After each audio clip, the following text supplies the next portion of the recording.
ಈ ವಿಡಿಯೋದಲ್ಲಿ ನಾನು ಮನೆಯಲ್ಲೇ ನೈಸರ್ಗಿಕವಾಗಿ ಮಾಯಿಶ್ಚರೈಸರ್ಸ್ನ ಹೇಗೆ ತಯಾರಿಸ್ಕೋಬಹುದು ಅನ್ನೋದನ್ನ ತಿಳಿಸ್ಕೊಳ್ತಾ ಹೋಗ್ತೀನಿ. ಮೊದಲನೇದಾಗಿ ತೆಂಗಿನಕಾಯಿ ಎಣ್ಣೆ ಮತ್ತು ಅಲ್ವೆರಾ ಜೆಲ್ ಉಪಯೋಗಿಸಿ. ನಾರ್ಮಲ್ ಅಥವಾ ಡ್ರೈ ಸ್ಕಿನ್ ಇರೋರು ಈ ಟಿಪ್ನ ಯೂಸ್ ಮಾಡ್ಕೋಬಹುದು.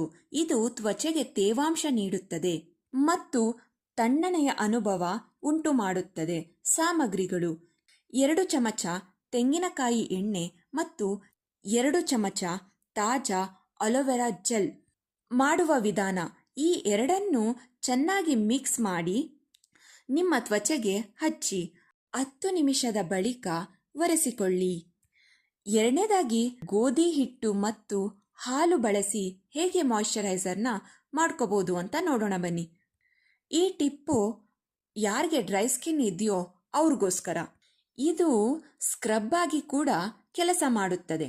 ಇದಕ್ಕೆ ಬೇಕಾದ ಸಾಮಗ್ರಿಗಳು: 1 ಚಮಚ ಗೋಧಿ ಹಿಟ್ಟು, 2 ಚಮಚ ಹಾಲು, ಅರ್ಧ ಚಮಚ ನಿಂಬೆ ರಸ. ಮಾಡುವ ವಿಧಾನ: ಈ ಎಲ್ಲ ಪದಾರ್ಥಗಳನ್ನು ಮಿಶ್ರಣ ಮಾಡಿ ಮತ್ತು ಮೃದುವಾದ ಪೇಸ್ಟ್ ಮಾಡಿ ಅದನ್ನು ಮುಖಕ್ಕೆ ಹಚ್ಚಿ 15 ನಿಮಿಷ ಬಿಟ್ಟು ತಣ್ಣೀರಿನಿಂದ ಮುಖವನ್ನು ತೊಳೆದುಕೊಳ್ಳಿ. ಮೂರನೇದಾಗಿ ಮೊಸರು ಮತ್ತು ಜೇನುತುಪ್ಪ ಬಳಸಿ ಮಾಯಿಶ್ಚರೈಸರ್ನ ಹೇಗೆ ಮಾಡ್ಕೊಳ್ಳೋದು ಅಂತ ನೋಡೋಣ. ಈ ಟಿಪ್ಪು ಸೆನ್ಸಿಟಿವ್ ಸ್ಕಿನ್ ಇರೋರಿಗೆ ಯೂಸ್ ಆಗುತ್ತೆ. ಇದು ನಮ್ಮ ತ್ವಚೆಗೆ ತಂಪು ನೀಡುತ್ತದೆ ಮತ್ತು ನಮ್ಮ ತ್ವಚೆಯನ್ನು ಮೃದುಗೊಳಿಸುತ್ತದೆ. ಇದಕ್ಕೆ ಬೇಕಾದ ಸಾಮಗ್ರಿಗಳು: 2 ಚಮಚ ಮೊಸರು ಮತ್ತು 1 ಚಮಚ ನೈಸರ್ಗಿಕ ಜೇನುತುಪ್ಪ. ಮಾಡುವ ವಿಧಾನ: ಎರಡನ್ನು ಚೆನ್ನಾಗಿ ಮಿಕ್ಸ್ ಮಾಡಿ ಮುಖಕ್ಕೆ ಹಚ್ಚಿ 10 ರಿಂದ 15 ನಿಮಿಷ ಬಿಡಿ. ನಂತರ ತಣ್ಣಗಿರುವ ನೀರಿನಿಂದ ಮುಖವನ್ನು ತೊಳೆದುಕೊಳ್ಳಿ. ನಾಲ್ಕನೇದಾಗಿ ಬಾದಾಮಿ ಎಣ್ಣೆ ಮತ್ತು ಗ್ಲಿಸರಿನ್. ಇದು ಒಣತ್ವಚೆ ಇರುವವರಿಗೆ ತೇವಾಂಶ ಹೆಚ್ಚಿಸಲು ಸಹಾಯ ಮಾಡುತ್ತದೆ. ಸಾಮಗ್ರಿಗಳು: 2 ಚಮಚ ಬಾದಾಮಿ ಎಣ್ಣೆ, ಅದಕ್ಕೆ 1 ಚಮಚ ಗ್ಲಿಸರಿನ್. ಈ ಮಿಶ್ರಣವನ್ನು ರಾತ್ರಿ ಹೊತ್ತು ಮುಖಕ್ಕೆ ಹಚ್ಚಿ ಬೆಳಗ್ಗೆ ಮುಖ ತೊಳೆದುಕೊಳ್ಳಿ.